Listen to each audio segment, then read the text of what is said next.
ধরার জন্য আপাতত আপনাদের মুখোমুখি। আজ কেন্দ্রীয় সরকারের তরফে, নরেন্দ্র মোদী সরকারের তরফে একটি বিজ্ঞাপন প্রকাশিত হয়েছে সংবাদ মাধ্যমে। এটি ভিত্তিহীন, মিথ্যা, রাজনৈতিক উদ্দেশ্য প্রণোদিত। আমরা পুরোদস্তুর আমজনতার টাকা খরচা করে, রাজকোষের অপব্যবহার করে বাংলার মানুষকে বিভ্রান্তিকর এবং ভিত্তিহীন তথ্য দেওয়ার জন্য আমরা তীব্র নিন্দা করছি এবং আমরা এর প্রতিবাদ জানাচ্ছি। এই বিজ্ঞাপনটিতে আবাস এবং 100 দিনের কাজ মনরেগা এই নিয়ে চূড়ান্ত মিথ্যাচার করেছে কেন্দ্রীয় সরকার এবং বিজ্ঞাপনের মাধ্যমে মানুষকে একটি ভুল চিত্র তুলে ধরার চেষ্টা করছে, যেটা রাজনৈতিক উদ্দেশ্য প্রণোদিত। তারা বলেছে যে তারা নাকি 4,89,000 আবাসের বাড়ি স্যাংশন করেছেন। কত বড় জাগলারি দেখুন! 4,89,000 বাড়ি নাকি তারা স্যাংশন করেছেন। কিসের স্যাংশন? তার টাকা কই? আমরা খুব নিশ্চিতভাবে বলছি, 11 লক্ষ যাদের বাড়ি পাওয়ার কথা আবাস যোজনার অধীনে, তাদের বঞ্চিত করেছে কেন্দ্রীয় সরকার। আজকে কেন্দ্রীয় সরকার বলছে 4,89,000 বাড়ির আমরা অনুমোদন দিয়েছি। হোয়াট ডু মিন বাই অনুমোদন, অ্যাপ্রুভাল? টাকাটা কোথায়? 11 লক্ষ মানুষের বাড়ির টাকা দেওয়ার কথা, সে টাকাটা কোথায়? সেই টাকা নিয়ে কোনো সদুত্তর নেই। যেখানে আমাদের দল, আমরা খুব স্পষ্টভাবে বলতে চাইছি যে আপনাকে আমরা, প্রধানমন্ত্রী নরেন্দ্র মোদী, আপনাকে আমরা চ্যালেঞ্জ করছি, আপনারা এই ধরনের বিজ্ঞাপন না দিয়ে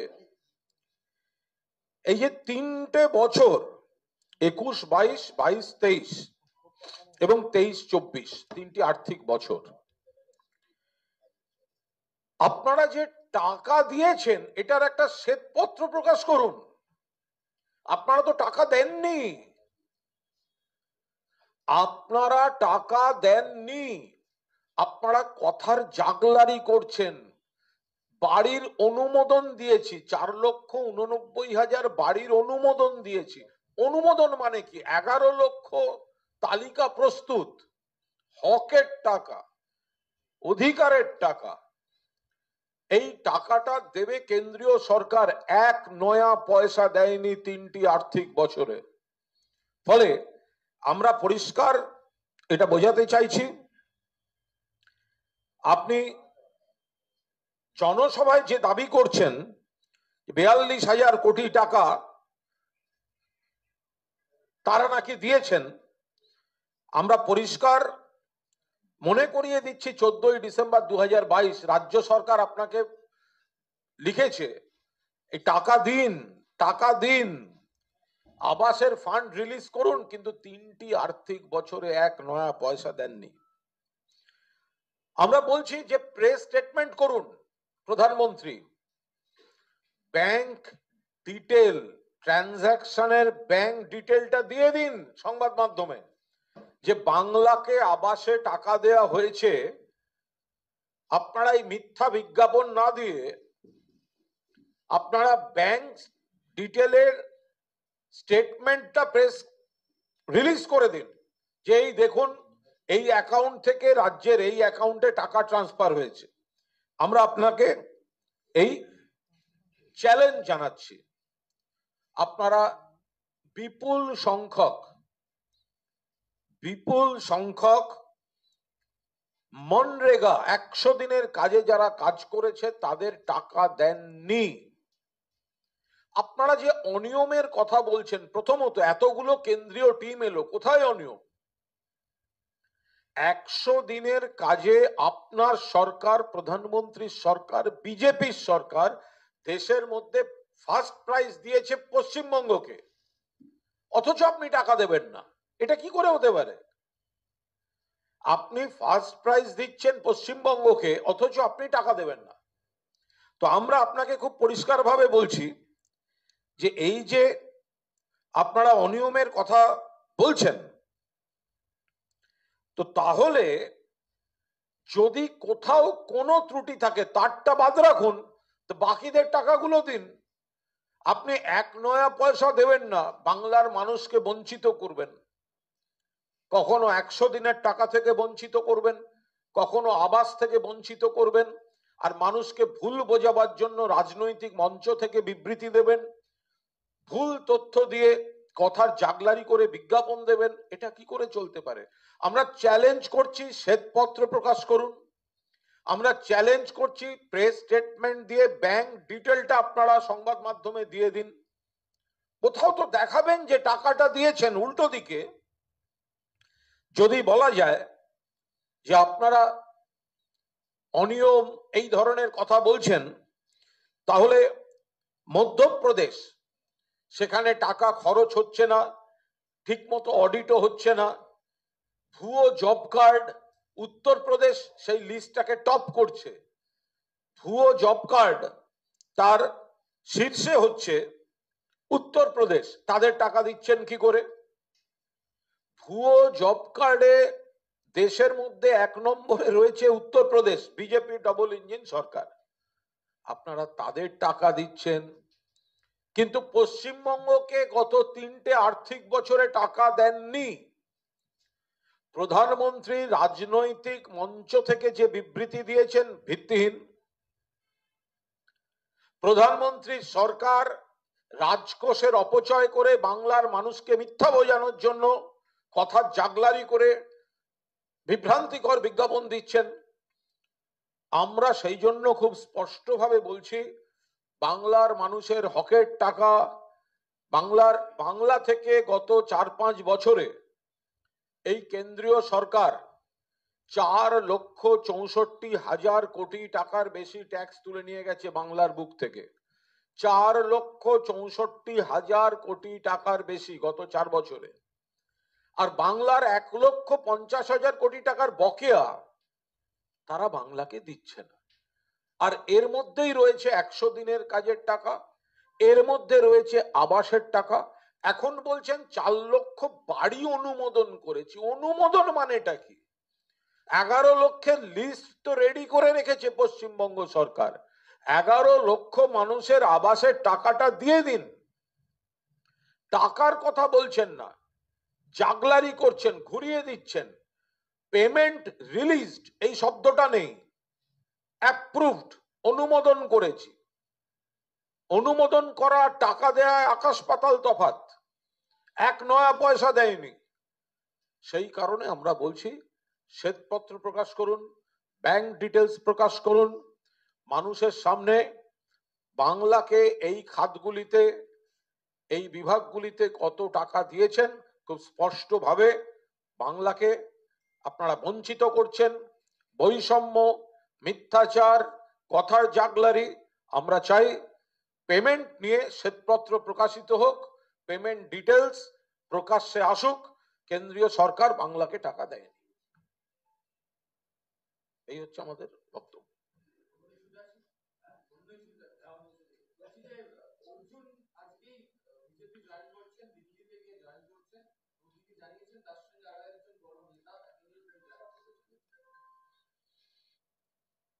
দেখুন, কেউ যদি কোনো সিদ্ধান্ত নেন, সেক্ষেত্রে তো বাধা দেওয়ার এই মুহূর্তে কোনো কারণ নেই। 42টা আসন, তার মধ্যে একটি আসন হচ্ছে ব্যারাকপুর লোকসভা আসন। 42টি দল ঠিক করেছেন, মমতা বন্দ্যোপাধ্যায়, অভিষেক বন্দ্যোপাধ্যায় ঠিক করেছেন এই মুহূর্তে বারাকপুরে তৃণমূল কংগ্রেসের শ্রেষ্ঠ প্রার্থী পার্থ ভৌমিক।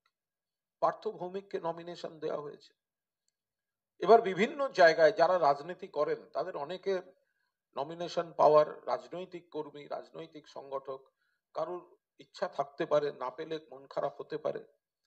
এমন একাধিক ব্যক্তি আছেন, তারা হয়তো একটু মন খারাপ লেগেছে, তার মধ্যে কোনো দোষের নেই, কিন্তু তারা দলের হয়েই আবার নেমে পড়েছে।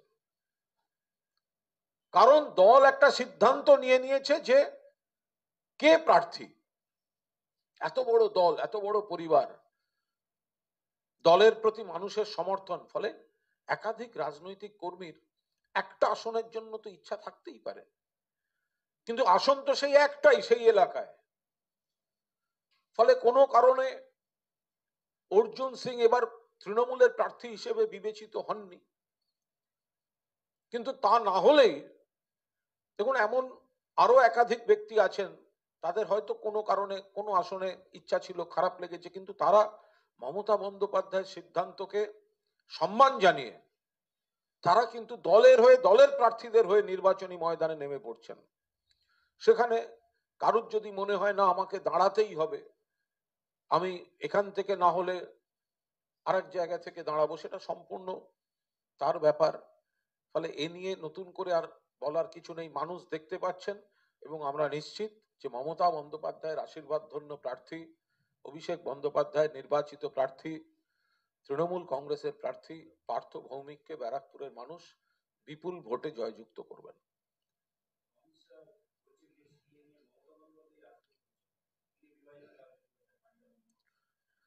দেখুন, কেন্দ্রের স্বরাষ্ট্রমন্ত্রী অমিত শাহ আজ অনুপ্রবেশ এবং শরণার্থী নিয়ে অনেক কথা বলেছেন। প্রশ্ন হচ্ছে, এই অনুপ্রবেশ শব্দটা, অনুপ্রবেশ নিয়ে অভিযোগ, এটা তো অমিত শাহ সেম সাইড, এ তো আত্মঘাতী গোল। অনুপ্রবেশটা রোখার দায়িত্ব কার? অনুপ্রবেশ তো রুখবেন কেন্দ্রীয় স্বরাষ্ট্রমন্ত্রী। অনুপ্রবেশ তো দেশের সীমান্ত, সীমান্তের পাহারার দায়িত্ব সীমান্ত রক্ষী বাহিনী, বর্ডার সিকিউরিটি ফোর্স এবং বিভিন্ন কেন্দ্রীয় এজেন্সির। যদি স্থলপথে কেউ ঢুকতে চায়, যদি জলপথে কেউ ঢুকতে চায়, যদি আকাশ পথে কেউ এসে নামতে চায়, গোটাটাই দেশের বাইরে থেকে দেশের ভেতরে ঢোকার মেকানিজমটা, পাহারার দায়িত্ব হচ্ছে অমিত শাহের দপ্তরের। এখন তিনি বলছেন অনুপ্রবেশ কেন হচ্ছে, এ তো আত্মঘাতী গোল। আপনার দপ্তর, আপনার দায়িত্ব, আপনি ফেল করছেন, আর আপনার ব্যর্থতা ঢাকার জন্য দেশের মধ্যে জটিল আইনের নামে, ভোটের মুখে, ধর্মের নামে মানুষের ভেদাভেদ করাচ্ছেন। এই জায়গাটায় আমাদের আপত্তি।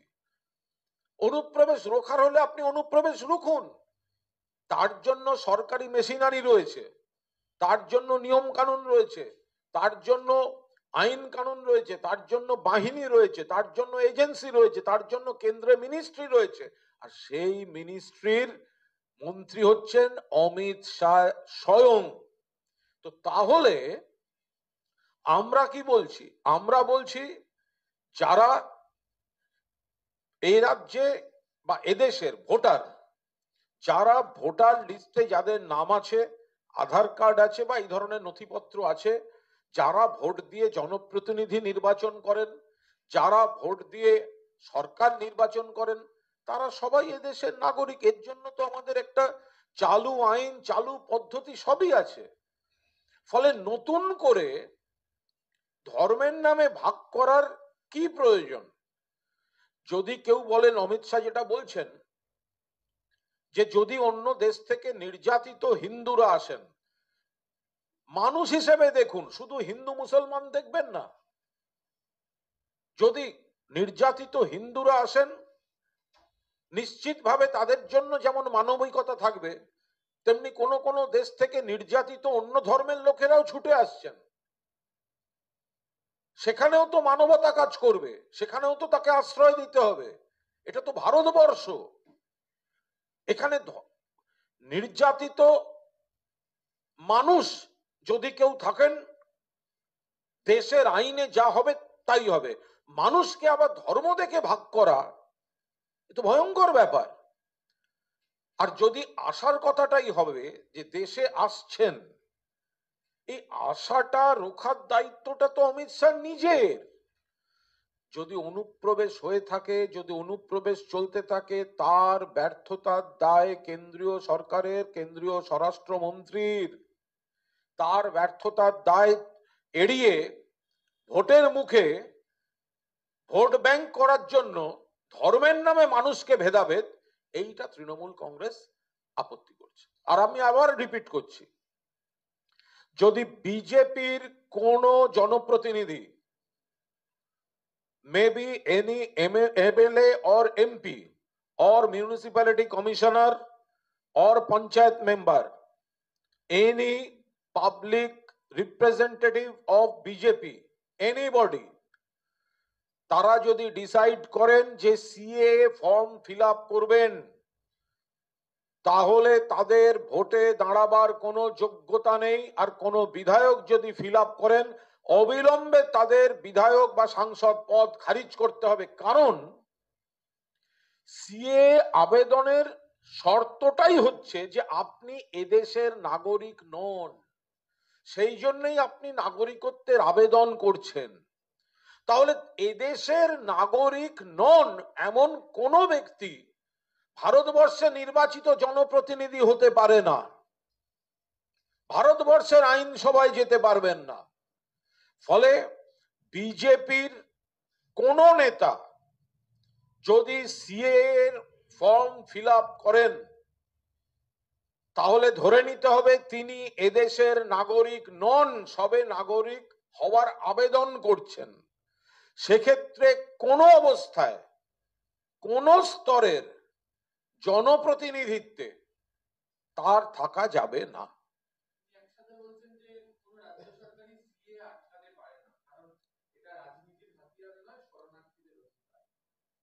এটা জোর করে চাপিয়ে দেওয়া হচ্ছে, এটা জোর করে চাপিয়ে দেওয়া হচ্ছে। মাননীয় মুখ্যমন্ত্রী খুব স্পষ্টভাবে বলেছেন যে এ রাজ্য এসব মানবে না, কোনো ডিটেনশন ক্যাম্প হবে না। আসামের অভিজ্ঞতা ভয়ঙ্কর ভয়ঙ্কর। ওনারা মুখে বলছেন হিন্দু শরণার্থীদের জন্য, আর আসামের ডিটেনশন ক্যাম্পে কয়েক লক্ষ বাঙালি হিন্দু নাজেহাল হয়েছে। ভয়ঙ্কর বিভ্রান্তি ছড়াচ্ছেন কেন্দ্রীয় স্বরাষ্ট্রমন্ত্রী। দুর্ভাগ্য, একদম নিশ্চিতভাবে বিভ্রান্তি ছড়াচ্ছেন কেন্দ্রীয় স্বরাষ্ট্রমন্ত্রী।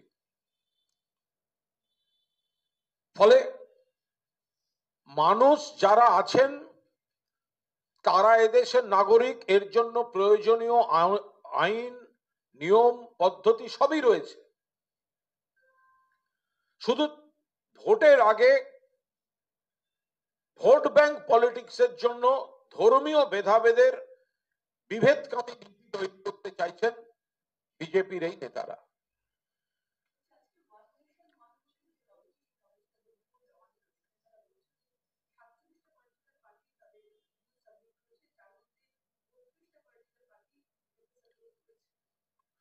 দেখুন, এগুলো সংখ্যা দিয়ে তো হয় না। যারা সাপোর্ট করেছে, যারা সাপোর্ট করেনি, তাদের পেছনে জনসমর্থন কতটা, তাদের পার্সেন্টেজ অফ ভোটের পরিমাণ কি, কত মানুষের ভোট তারা পান, দেশের অধিকাংশ মানুষ কি চাইছেন, এটা বাস্তবে সম্ভব না অসম্ভব, এই বিষয়গুলো যতক্ষণ না চুলচেরা বিশ্লেষণ হচ্ছে, এতগুলো পার্টি সমর্থন করেছে আর এতগুলো পার্টি সমর্থন করেনি, এই সরলীকরণের উপর দাঁড়িয়ে হয় না। আমাদের দেশের নানা ভাষা, নানা মত, নানা পরিধান, বিবিধের মাঝে দেখো মিলন মহান। ফলে এক একটা রাজ্য এক এক ভাবে প্রস্তুত হয়েছে এই সংসদীয় গণতন্ত্রের জন্য। প্রত্যেকটা রাজ্যে বিভিন্ন রকম বডি আছে, রাজ্য সরকার আছে, কেন্দ্রের জন্য সাংসদ আছে, লোকাল বডিগুলো আছে, তাদের 5 বছরের মেয়াদ আছে। এই সমস্ত কিছু বিচার বিবেচনা করে একটা বাস্তবসম্মত কাঠামো তৈরি করতে হবে। ফলে এতগুলি দল সমর্থন করলো, এতগুলি দল করলো না, এই সরলীকরণের উপর দাঁড়িয়ে কোনো সিদ্ধান্ত নেওয়া যায় না। আর কোন কমিটির কথা হচ্ছে? কেন্দ্রীয় সরকারের কোনো কমিটি মানে তো শেষ পর্যন্ত সব নিজেদের লোকদের বসিয়ে কমিটি করে, আর নিজেরা যা চায় সেটা কমিটিকে দিয়ে বলিয়ে না। এসব তোতা পাখি কমিটির কোনো মানে আছে?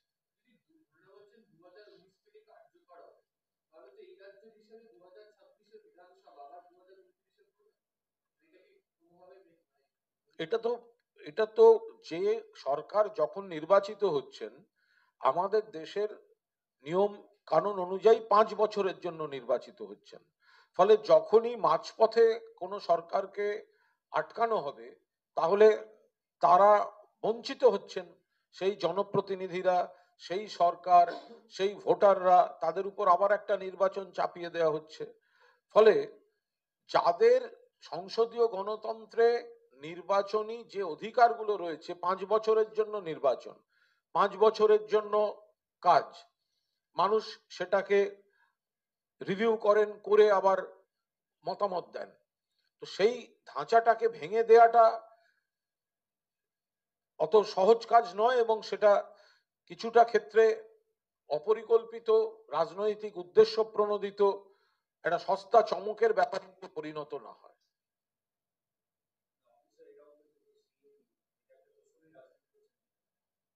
তোষণের রাজনীতির তো কোনো বিষয় নেই। অমিত শাহরা মানুষকে ধর্মের নামে ভেদাভেদের রাজনীতি করছেন, আর তৃণমূল কংগ্রেস সকলকে, সমস্ত ধর্ম বর্ণ নির্বিশেষে এক জায়গায় রেখে উন্নয়নের রাজনীতি করছে।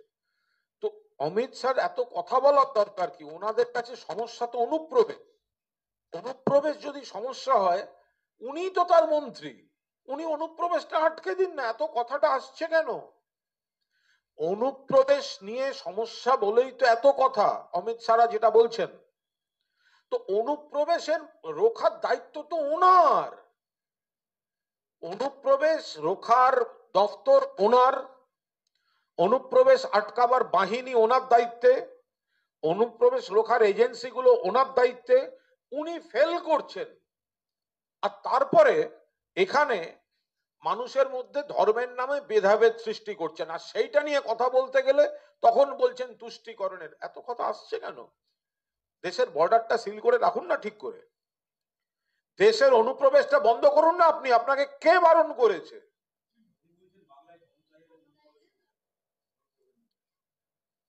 অনুপ্রবেশ রোখার জন্য বাংলায় ক্ষমতায় আসতে হবে কেন? তাহলে তো ওনার উচিত অবিলম্বে দেশের স্বরাষ্ট্রমন্ত্রীর চেয়ার থেকে ইস্তফা দিয়ে দেয়া। যদি স্বরাষ্ট্রমন্ত্রী বলে থাকেন যে বাংলায় ক্ষমতায় এলে অনুপ্রবেশ রুখবেন, আরে অনুপ্রবেশ মানে বর্ডার, ওটা রাজ্য পুলিশ দেখে না, ওটা কলকাতা পুলিশ দেখে না, ওটা রাজ্য সরকারের এজেন্সিগুলো দেখে না। ওই কাঁটা তারটা পাহারা দেওয়ার দায়িত্ব বিএসএফ এর। বিএসএফ অমিত শাহর আন্ডারে পড়ে।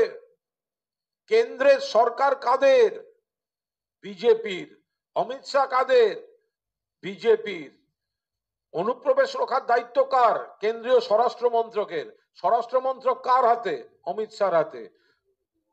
বলছেন বাংলায় ক্ষমতায় এলে। বাংলায় ক্ষমতায় আসার সঙ্গে সীমান্ত রক্ষার কি সম্পর্ক? বাংলায় ক্ষমতায় আসার সঙ্গে সীমান্ত রক্ষার কি সম্পর্ক? বরং আপনারা সীমান্ত রক্ষার কাজ সঠিকভাবে করতে পারছেন না বলে আপনারা নাচতে না জানলে উঠোন বাঁকা, অন্যের দিকে আঙুল তুলছেন, কথা ঘুরিয়ে দিচ্ছেন। অনুপ্রবেশের সঙ্গে রাজ্য সরকারের কোথাও কোনো সম্পর্ক নেই। দেশের যে সীমান্ত, পূব দিকে যে সীমান্ত আছে বাংলাদেশ বর্ডার, এবং চারদিকে যে সীমান্ত আছে, গোটাটা দেখাশোনার দায়িত্ব অমিত শাহের। তো তিনি ফেল করছেন। রাজ্য সরকারের সঙ্গে কি সম্পর্ক? মানুষকে ভুল বোঝাচ্ছেন। মানুষ বোঝেন সীমান্ত রক্ষী বাহিনী কেন্দ্রীয় সরকারের, বিএসএফ কেন্দ্রীয় সরকারের। কেন অমিত শাহজি 15 কিলোমিটার থেকে বাড়িয়ে বিএসএফ এর দায়িত্বে 50 কিলোমিটার সীমান্ত থেকে আনার সময় তখন কি বলেছিলেন? সীমান্ত সুরক্ষিত রাখতে সুবিধা হবে। আপনারা বলেছিলেন, আপনারা বিএসএফ এর ক্ষমতা বাড়িয়েছেন। তাহলে রাজ্য সরকারের কথাটা আসছে কোথার থেকে? বিএসএফ আপনাদের দায়িত্বে, উপকূল আপনাদের দায়িত্বে, সীমানা আপনার দায়িত্বে, স্থলপথ, জলপথ, আকাশপথ আপনার দায়িত্বে সীমান্তের। আপনি বিএসএফ এর এরিয়া বাড়িয়েছেন 15 কিলোমিটার থেকে 50 কিলোমিটার। এখন বলছেন রাজ্যে ক্ষমতায় এলে হবে। কি পাগল? কি করে হতে পারে এটা? রাজ্যে ক্ষমতায় কোন দলের আসার সঙ্গে আন্তর্জাতিক সীমান্ত সুরক্ষিত রাখার কোনো সম্পর্ক নেই। আন্তর্জাতিক সীমান্ত সুরক্ষিত রাখার দায়িত্ব কেন্দ্রীয় সরকারের, কেন্দ্রীয় স্বরাষ্ট্র মন্ত্রকের, তার দায়িত্বে রয়েছেন অমিত শাহজি। যদি না পারেন ব্যর্থতা স্বীকার করুন, বলে দিন যে আমরা পারবো না, আমি পারছি না, আমি ফেল করেছি, আমি ব্যর্থ, আমার দফতর ব্যর্থ, বিএসএফ ব্যর্থ। আপনি তা না করে আবার আপনি রাজ্য সরকারকে এখানে কেন দায়ী করতে যাচ্ছেন?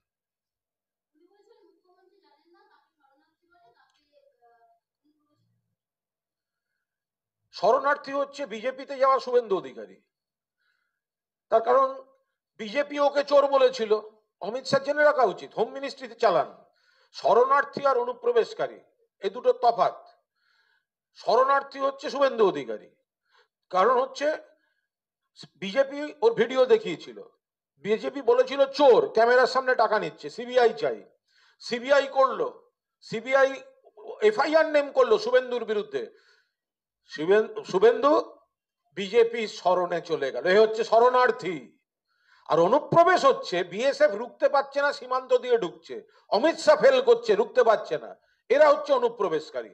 ফলে শরণার্থী আর অনুপ্রবেশকারী কাকে বলে এটা সবার আগে অমিত শাহের বোঝা উচিত।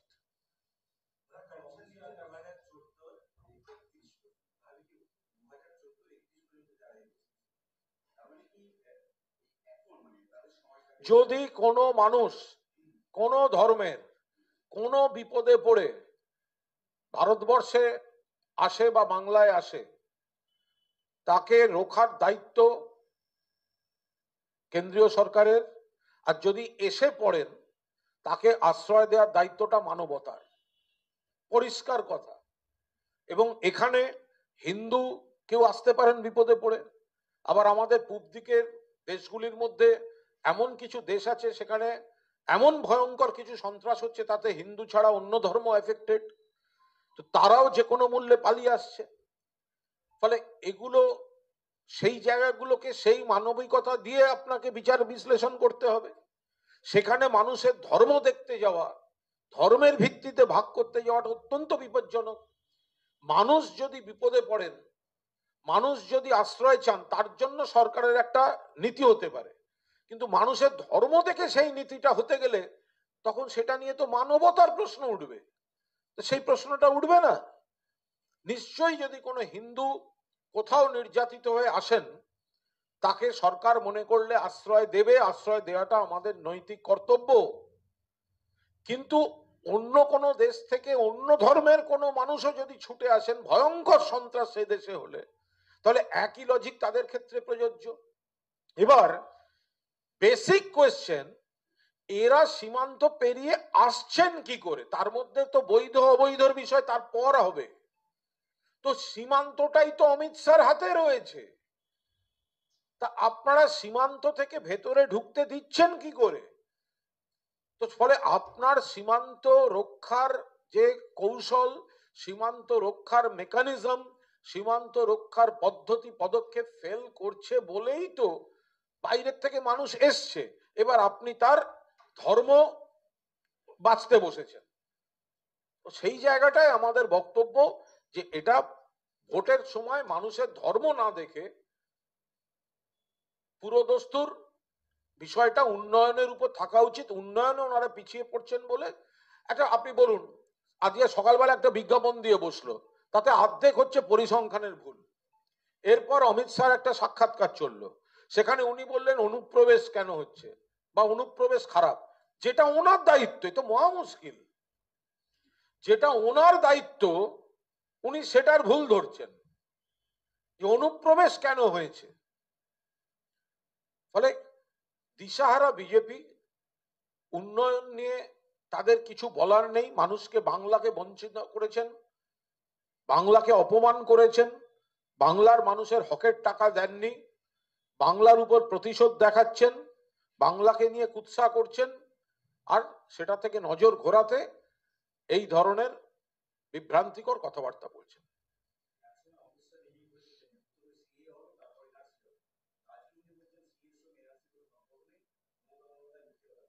দেখুন, এই কথাগুলো ওনারা বলেছেন, বিজেপির নেতারা বলেছেন, অমিত শাহজি বলেছেন, প্রথমে সিএ তারপর এনআরসি। এগুলো বিজেপির শীর্ষ নেতৃত্ব থেকে শুরু করে বিজেপির স্থানীয় নেতৃত্ব, দিল্লি থেকে শুরু করে সারা ভারতবর্ষে বাংলার একাধিক নেতা পর্যন্ত বলেছেন এই আসছে, প্রথমে সিএএ তারপর এনআরসি, দেখবো কি হয়, এইসব কথা তো তারা বলেছেন। যখন দেখছেন মানুষ রিয়াক্ট করছেন, যখন দেখছেন জনগণ এসব সমর্থন করছেন না, তখন তারা এখন উল্টো সুরে কথা বলছেন, কন্ট্রাডিক্ট করছেন, দ্বিচারিতা করছেন, নিজেদের বলা কথা নিজেরা আবার ঢোক গিলছেন। কিন্তু মমতা বন্দ্যোপাধ্যায় ওদের মুখোশটা খুলে দিয়েছেন। প্রথমে সিএএ তারপর এনআরসি, যেটা ওনাদের মনের মধ্যে আছে সেটাই মমতা বন্দ্যোপাধ্যায় সকলের সামনে বলে দিয়েছেন।